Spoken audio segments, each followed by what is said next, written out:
So Ephesians 6, 5 through 9 talks about work. I'm going to talk about the reality of work. I'm going to do some back, like, okay, like what is work? Why do we do it? And then how Jesus redeems our work. That's what we see in this passage. And then what is the reward? What is the result of working unto the Lord that it talks about? The ESV translation, which is what we have, kind of not softens it. They think the best translation for this word bondservant is bondservants. Other translations just use the word slaves, and so it gets into all sorts of questions about slavery and slavery in the Bible. And I want to answer what can appear disturbing about that, but use that to give us a vision of how we ought to view work. The closest picture we have to this idea of bondservants is just simply like an employer and employee. That's the context that we have. But this talks about bondservants and masters, or slaves and masters. A couple things. One, that wouldn't be exactly the same as slavery in America, which had to do with race and bringing people here, but it did still have a sense of ownership. Masters would view bondservants or slaves more as things than people.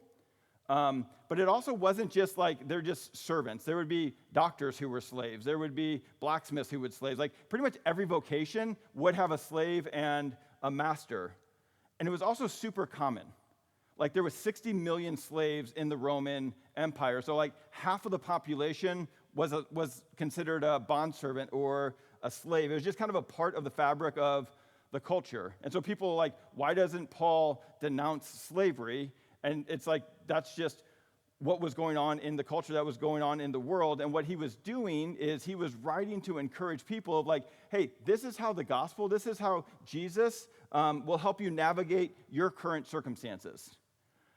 No matter what he wrote, it wasn't going to make them not a slave, not a bond servant. So he's writing like, because you are this is how the gospel, this is how Jesus will help you navigate or help you understand their current circumstances. There's actually also a big shift in the Roman Empire at this time, and slavery was already disintegrating and going away at that time. And then actually the Christians helped get rid of it all together.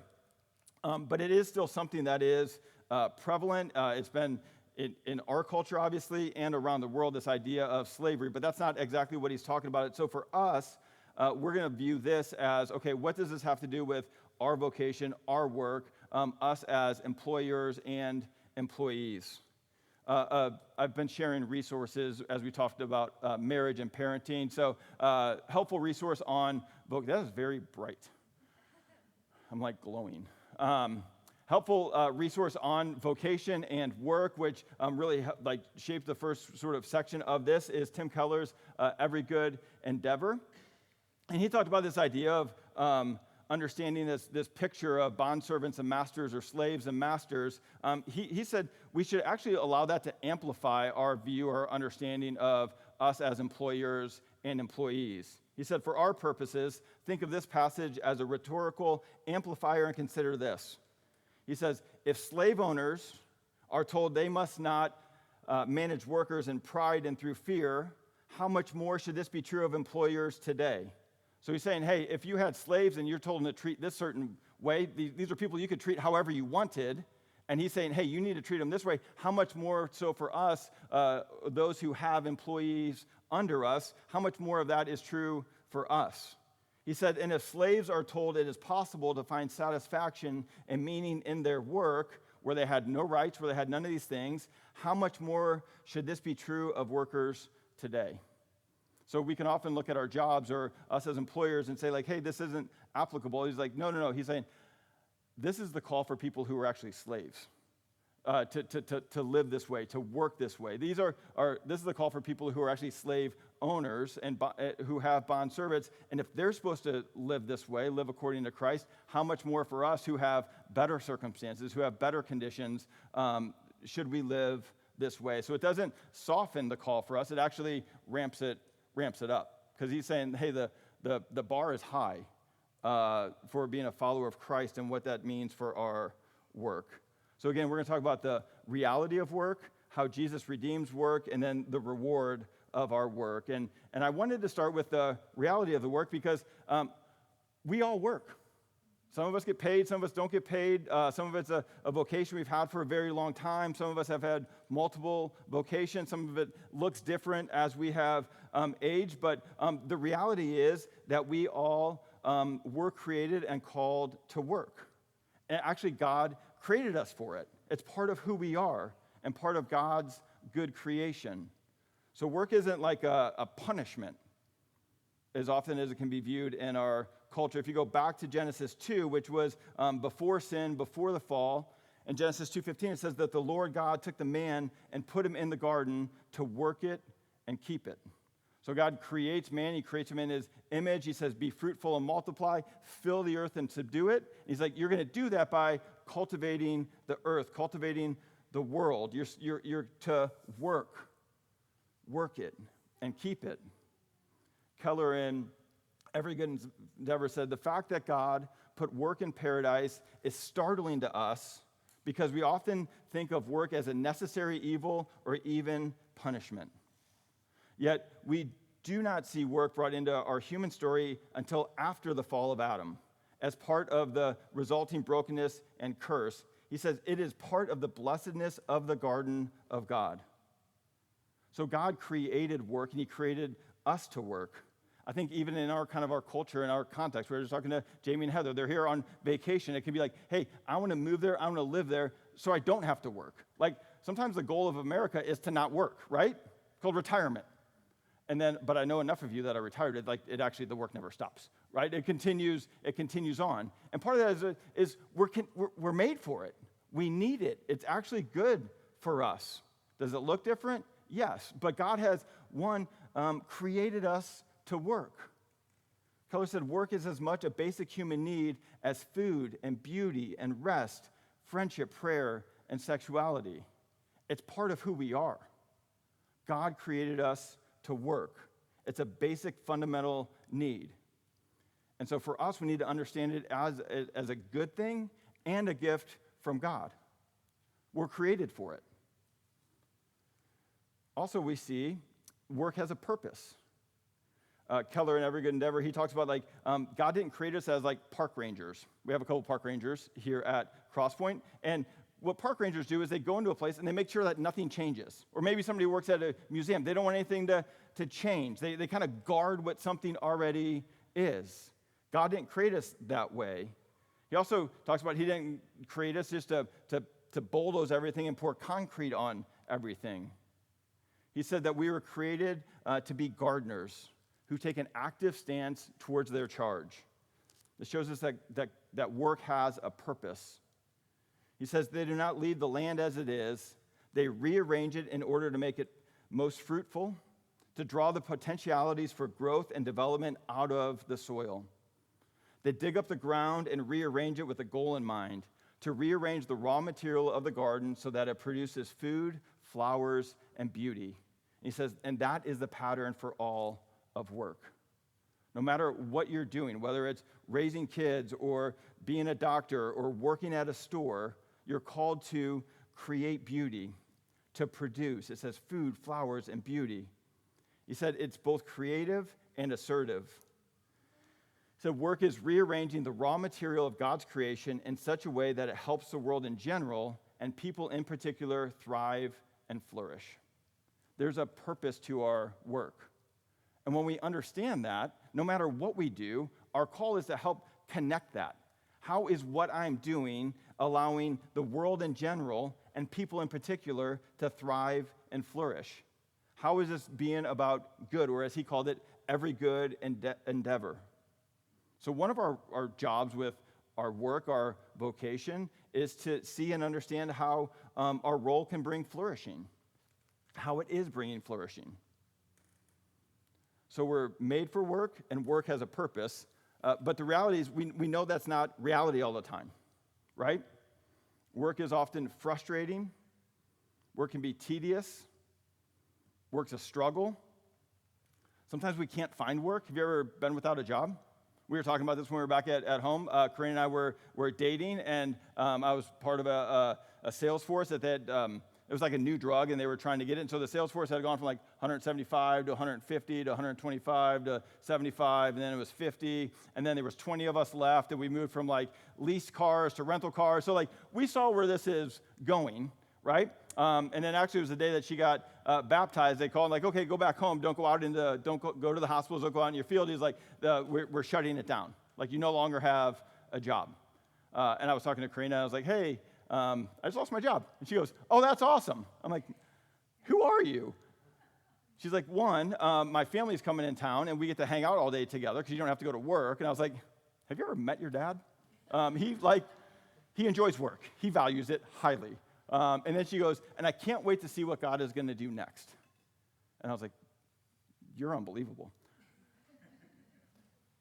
But there's this period of time where you're just looking for work. You don't know what you're going to do. You don't know where things are coming. It can be struggle. It can be tedious. It can be difficult. You can't find work. And then other times you can't escape work.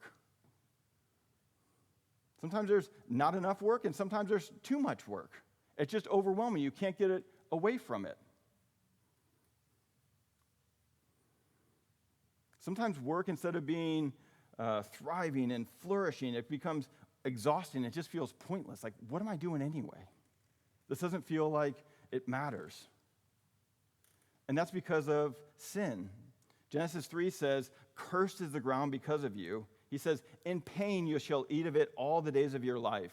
He said, thorns and thistles it shall bring forth for you, and you shall eat the plants of the field. He says, by the sweat of your face you shall eat bread till you return to the ground. He says, for out of it you were taken, for you are dust, and to dust you shall return. The reality of where we find ourselves, God created all things good, but then with the fall, all things, all work has been poisoned and permeated with the effects of sin. That's why even we have a passage like this, there's a passage in the Bible talking about like, okay, how do you deal with you being a slave? Like, God didn't create people to be slaves. That's not how it's supposed to be. But it's the reality we find ourselves in. So we need to know while there's this high calling for work, there's also this deep frustration that we all experience. And this is why the Bible is all about Jesus. He came to not only rescue us from sin, but he came to redeem and restore all of creation. He came to restore work for its original purpose. Back at the beginning of Ephesians in chapter 1, verse 7 to 10, it says, in him, in Jesus, we have redemption through his blood, the forgiveness of our trespasses, according to the riches of his grace, which he lavished upon us. So Jesus came and he rescued us from sin, the effects, death, shame, all of it. He rescued us from that. But it says, and in insight, making known to us the mystery of his will, according to his purpose, which he set forth in Christ, as a plan for the fullness of time. He says, to unite all things in Christ, things in heaven and things on earth. What he's saying is he is reweaving, he is reworking all things back as they were intended to be. So work, or our vocation, becomes a primary avenue that God uses to unite all things in Christ. God uses us in our work, in our vocation, to bring flourishing, to reweave, as it were, the very fabric of the world that we live in. That's what you're doing when you're working every day. I don't care if you're working at home, helping your kid, like you're helping reweave things with your kids, right? When you go to your job, you're helping reweave the very fabric of the world we find ourselves in. That's what Christ is doing. So we need to understand the reality of our work, that we are created for it, that it's good, but that it is tedious, that it has been affected by the fall, and that Jesus is at work in and through it all. It helps make sense of what we see in Ephesians chapter 6, where Paul's like, hey, Jesus can redeem all work. If Jesus can redeem something like slavery as like a bondservant, he can redeem all that we do. He's redeeming work. He's given us a vision of work. And the overarching principle we see in chapter 6, verses 5 through 9, is that the Christian, the follower of Christ, is called to work for a different audience. The Christian is called to work in light of who God is. in light of who God is, what his plans are, what his purposes are. You're to work for his pleasure and nobody else's. If you just read through the passage over and over again, I don't think I made a slide for this. I meant to. Look at verse 5. It says, bondservants, obey your earthly masters with fear and trembling, with a sincere heart. It says what? As you would Christ. Work as you would for Christ. Verse 6, as bondservants of Christ, doing the will of God. Verse 7 says, rendering service as to the Lord. Verse 8, he will receive back from the Lord. Verse 9, know that he is both their master and yours in heaven. What he is saying is work in light of who Jesus is. Work in response to who Jesus is. Work in light of who God is. Look to Christ to shape our work. And if we look to Christ, we understand what he did. Jesus came, right? He became man. He says, I came to do the will of the Father. I came to work unto God. Philippians 2 says that Jesus humbled himself. That's what this word over and over again, there's this call to submit that we see, whether it's in marriage or parenting and now work. This word to submit means to put yourself under. It's giving the picture of like, act like that person is more important than you. Act like they're of higher rank. And a marriage is healthy when both people are acting like the other person is of higher rank. I'm here to serve you. I am here to further who you are. And that's what Jesus did. He humbled himself by taking on the form of a servant, by becoming man. He came to serve. Philippians 2 says he humbled himself by becoming obedient to the point of death, even death on the cross. And so if we're going to work unto Christ or work according to Christ, his sacrifice, his posture of service is what shapes us. Jesus came to serve and not be served, to give his life as a ransom for many. So when he's saying work unto Christ or render service to Christ, he's saying that's what you're to do. When you're working, your posture is that of a servant. He's like, I don't care what your position is. Work unto the Lord. This has to do with our posture more than our position. One of the things that was helpful, this would be like this was really my fault, but I thought we were on vacation, and then I did have to spend, this is the, like, not escaping work, that I had to spend some time working on this. So I'm like talking about like how you're supposed to be getting rest, but working. And so I was like, that's just part of like what it is. But it was good to be back in St. Louis where I'm from, and then just driving around and seeing all the places that I've worked. Like we're pulling back into town. Kids, there's my high school. Like, right? I'm submitting to the authorities. I'm submitting to, sometimes your work is a teacher. We drove into the city and my first job, it was probably under the table, some guy that my dad worked with. They would just buy properties in the city of St. Louis, and then you would just paint them. And they painted every property inside and out this gray color. It was like before gray was popular. So you can still go to St. Louis in this part, kind of the central West End, and there's just gray buildings everywhere. And so as like a 12-year-old, that was my job.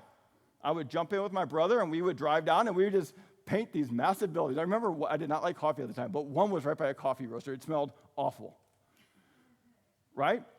So I'm like driving and seeing these buildings. And then by my house, there's like there's a car wash, Waterway. That's where I work. There's Lee's Chicken. That's where I work. There was SOS, where you like rented like heavy-duty supplies, and I would be back there, and you're spraying off the things, the machines, right? And then we're driving out of town, and I'm passing the hospitals that I called on as a pharmaceutical and medical sales rep, right? And then I'm working on a sermon as a pastor. You know what's never changed? How God calls me to work. Think of all those different jobs. These principles work for everything. It doesn't matter. Like everybody's talking like, oh, what are you going to do? What am I going to do? It's like the Bible is like, oh yeah, figure out what you're good at and how you can flourish and do that. But he's like, it doesn't really matter.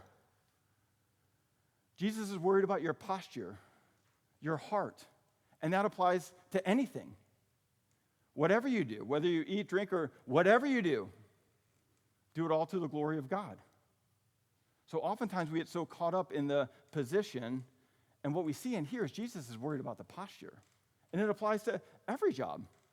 I mean, like I'm doing the same thing here as I did when I'm like cleaning off heavy machinery. It's a posture thing. And he talks about first employers. He says you need to have this posture. And there's just some things going on here where Paul is just blowing up all the cultural norms of that time. People talk about even with marriage and parenting, like how this seems primitive and it needs to be more progressive. He's like, no, like this was the progressive thing. That slaves were even addressed. That means that they were part of the congregation. They were being considered humans, which the culture did not.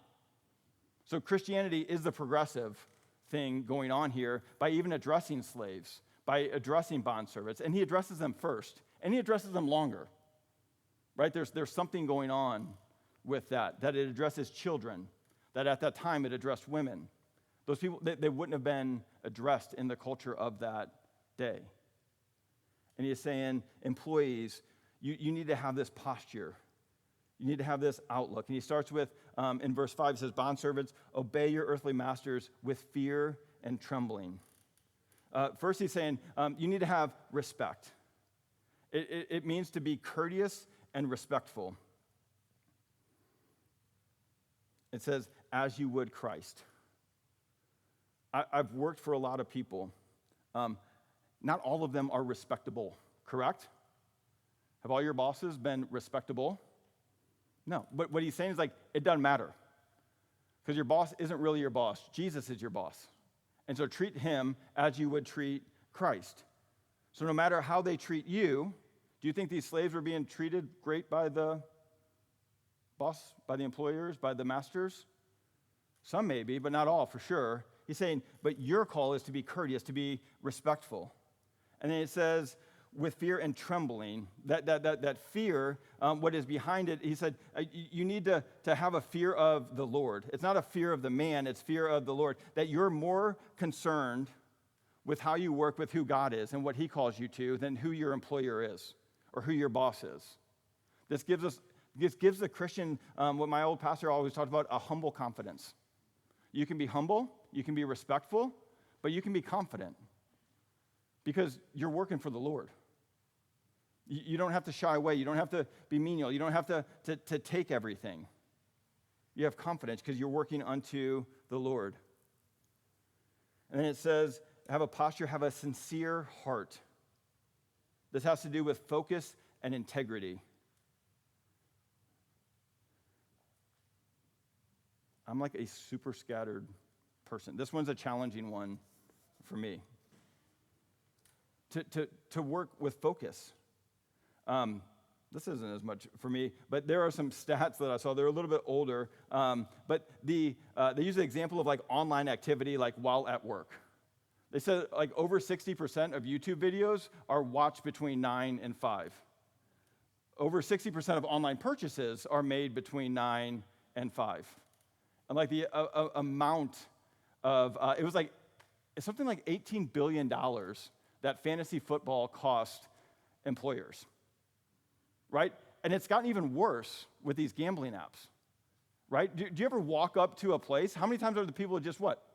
They're on the phone, right? They're like, not paying you to be on the phone. Put the phone down, right? Who is it? Kid president? Why'd you name your kid phone? Right? It's not working with integrity. It's not being focused. They're saying like, hey, work in a way that is honest, that the Christian has an ethic to how they work. It's one of the challenges of Florida. I love lots of things about Florida. I was talking to a friend recently. They actually hired a Christian to come do a job. Christian is not doing the job. He's like, I don't know if I should report them or not because it's another Christian. Like, how do I handle this? Right? Or if you find somebody that does show up, they're hard to get them to show up because they're so busy, because they actually work with integrity. That's what the call is, to work with integrity, with a sincere heart, to have focus in your work. In verse 6, it says, to not by the way of eye service as people pleasers, but as bondservants of Christ, doing the will of God from the heart. There's a consciousness. There's a call to do what is right. and to do what's right, not just when somebody is looking, or not just doing enough to get by. It's doing things well, doing things thoroughly. Because again, you're working unto the Lord and not unto men. So it doesn't matter if they're watching you or not. You're going to work in this way. And then verse 7, it says to work with a good will. It means to serve others wholeheartedly, to have a cheerfulness, to have a joy about you. Close said it means that your heart and your soul would be in it. Again, I mean, look at the list. It doesn't matter what job you have. Now, are some jobs easier to have? A good will and a serious, yeah, like sure. But he's saying like whatever your job, have a respect, have a fear, work with a sincere heart. Not just when people are watching you. Have a good will. John Stott put it this way. He says, it is possible for the housewife to cook a meal as if Jesus Christ were going to eat it, or to spring clean the house as if Jesus Christ were to be the honored guest. It is possible for teachers to educate children, for doctors to treat patients, and nurses to care for them, for solicitors to help clients, shop assistants to serve customers, accountants to audit books, and secretaries to type letters, as if in each case they were serving Jesus Christ. That's the call. Jesus says, like, hey, you cared for the poor. He's like, I never knew you were there. He's like, no, like, how you cared for the least of these, you cared for me. Jesus is saying, treat everybody as though it is him. The way to redeem your work is have that audience of one. Have that audience be Christ. And then we'll work in this way. And then he moves on to employers. Again, he had more to say to the servants, which was not heard of at this time. He says, masters, do the same to them and stop your threatening, knowing that he who is both their master and yours is in heaven, and that there is no partiality with him. He simply says, do the same to them. This would have been unheard of, but it's going back to what this whole passage is about. There's this mutual submission. So he's saying it's the golden rule.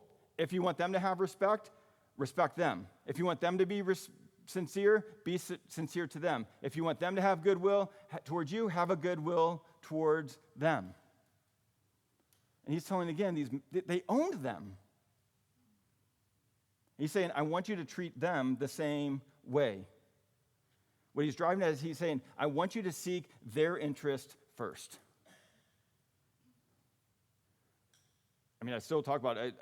It was the last medical sales job that I had. I told, and we were going to move, and I still remember I was so sad and nervous to call this guy to tell him I was leaving the job.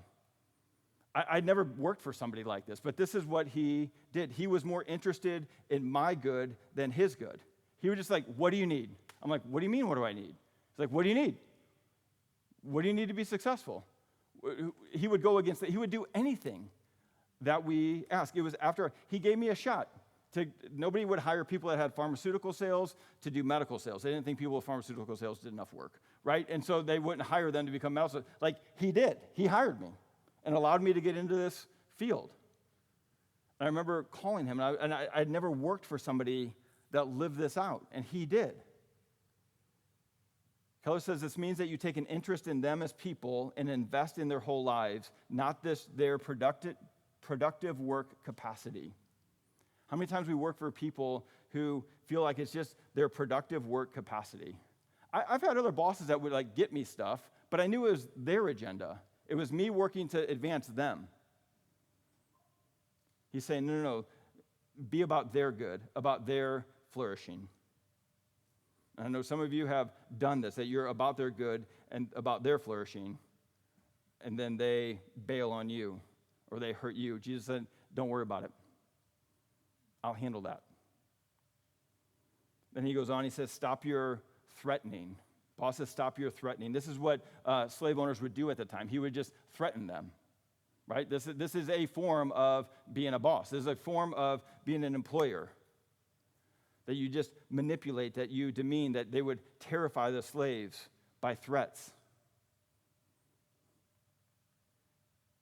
One commentator says this clause rejects all forms of manipulating, demeaning, or terrifying slaves by threats. He's saying don't use fear. Don't use guilt to manipulate people to get stuff done. Because they could. They could threaten. I'm like, oh, I'll just take you away from your family. I'll just throw you out in the streets. You'll have no job. You'll have no income. You'll have nothing. Saying don't threaten them. Now that's different than telling somebody like, hey, if you keep showing up late, you're going to lose your job. That's not a threat. That's just being honest. Saying like, hey, you can't work that way. And if you do, this will be the result. But you find out more about that. And he's saying, hey, you can do this because you all have the same Lord. He says, masters, do not say to them, stop your threatening, knowing that he who is both their master and yours is in heaven, and that there is no partiality with him. He's saying you need to treat your employees this way because there's a boss over you, and there's a boss over them, and it's the same boss, right? And he is higher than you. He is far above you than you are above them. So you need to treat them with dignity, with respect. Corinne and I were listening to some teaching on this on the drive home last night, and John Piper said this idea of no partiality means that don't lift the face. Partiality literally means lift the face, that you would lift somebody's face, and then you would see who they were, and then you would make the decision. Were they a slave or were they free? Were they rich? Were they poor? Were they brown? Were they white? Were they young? Were they old? Were they clean? Were they dirty? And he's saying God doesn't look at any of it. It doesn't matter to him. When he lifts the face, he sees the same. Master, slave, there's no partiality with him. So he's saying nothing should make a difference in how you treat other people. There's no distinction. There's no partiality.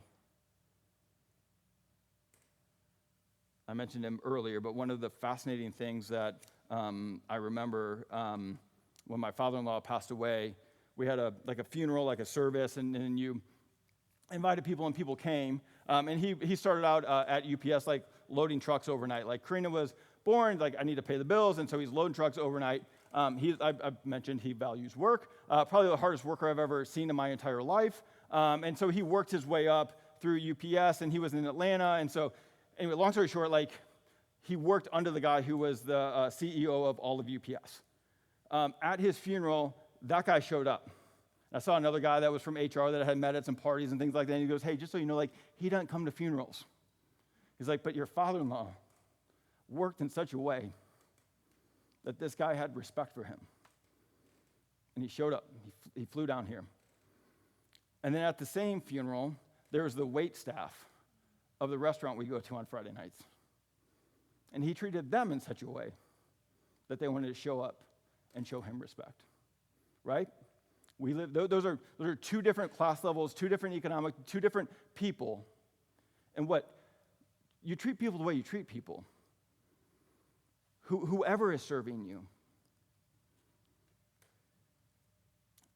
So this is the vision. This is the call. This is our posture as Christians. Whether we're the ones with power, that we're employers, or we're employees. We humble ourselves, just as Christ did for us. We sacrifice, we serve for the good of the others. And he talks about the reward for work. Look at verse 8. We'll close with this.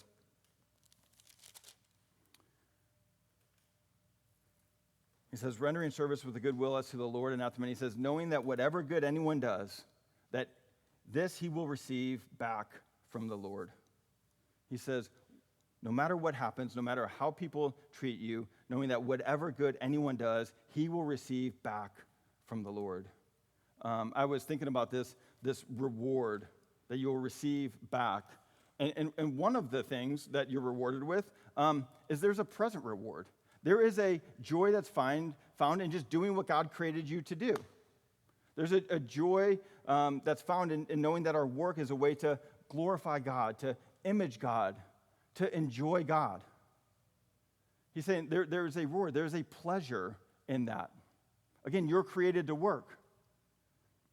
I was talking to you guys last week. I had Weston out cutting the grass. There's something like, so I'm a pastor. Like you don't really get to see any. There's nothing physical. Like there's like spiritual change that takes a really long time, and so you never really see anything like get accomplished or done. So I really like to cut the grass. Because when you're done, you're like, look, it's done. Like it's how it's supposed to be. There's just pleasure in doing that. Because like, should we just, like, you're busy and we got the kids and the activities, should we just have somebody do that? And I was like, no, it's like the only thing I get to see every week that just gets finished. It's just done, right? And so there was thing of cutting the grass with Weston, right? We see Highland cutting the grass next door. There's something when you're done with that's good. We're made for that. There's pleasure in that. Even though you're all sweaty and grassy and dirty and all the stuff. We're made for it. There is a very present reward for working hard. There's also a reward knowing that even if nobody else sees what you do, even if nobody else cares what you do, even if nobody thinks it matters, your Father sees and he knows that it is good. He says, whatever you do that is good. He says, whatever anyone does that is good. Every good thing that you do, God sees it. He finds pleasure in it. Right? Maybe moms of young kids. Sometimes feel like, does this even matter? Like, they still aren't listening. The house is still a mess. Clean it up again, and I did this again. Like there's things that feel more important, that feel bigger. Your Father sees. Your Father knows. In the parable in the Beatitudes, it says, when you give to the poor, he says, don't let your left hand know what your right hand is doing. Say, hey, when you're giving, like, it should be so discreet that nobody even knows about it. And he's like, if you want everybody to know about it, you already got your reward. You got the praise of people. Right? But it says, don't let your left hand know what your right hand given, that your Father, who is in heaven, sees it and will reward you. The Father knows the sacrifices you're making to serve and care and work for the good of others. There's a reward in that. And then finally, there is a future reward. I don't know what all this looks like. Piper in that sermon that says that we're not saved by good works, but we're saved for good works. And the scriptures are clear over and over and over again. There is a reward. There is a pleasure. There is a way of enjoying heaven more. You have a higher capacity for heaven. I don't fully understand it, but there is a reward for those who work unto the Lord. In Matthew 16, Jesus says, take up your cross and follow me. He says, those who will lose their life for my sake will find it. And then it says, for the Son of Man is going to come with his angels in the glory of his Father. And he says, and then he will repay each person according to that which he has done. Now, the good news of the gospel is Jesus paid for our sins. He paid our debt. Again, we're not saved so God accepts us. God accepts us because of what Jesus has done for him, his work on our behalf. But our response, that we were created in Christ Jesus for good works, there is a reward for that. There will be a time when we go to heaven and there is a well done, good and faithful servant. There was one servant that was given 5 minas, and another one was given 5, and one produced 10, and one produced 20. Like there was a thing. There was more of a reward for them at the end. Again, I don't know what all that looks like or is about, but there is something there. The Bible, it says it right there. Knowing that whatever good anyone does, he will receive back from the Lord. What you do matters. There's the present pleasure, and there is a future reward. As we move towards communion, Kim and Zach are going to sing this new song for us. It's called Labor Unto Glory. And it has this beautiful picture of how God views and values work. I won't sing for you, but it says, when my hands, they grip the thorn, glory. When work feels tedious, when it feels like it's thorns, when it's the sweat of your brow, he's saying, like, God's in that. There is glory in that. In the still, when things are calm, when work is going well, when things are as it should, or in the storm where you can't find work, or you don't know what work you're to be doing, or there's unknown, or work is difficult, or you don't like your job, in the storm, there's glory. Why? Because it's connected to God. He says, oh, we labor on to glory. He says, till heaven and earth are one. Oh, we labor on to glory until God's kingdom comes. There's a labor that we're doing that is bringing about the kingdom of God now. And we get to be a part of it. And God finds glory in it.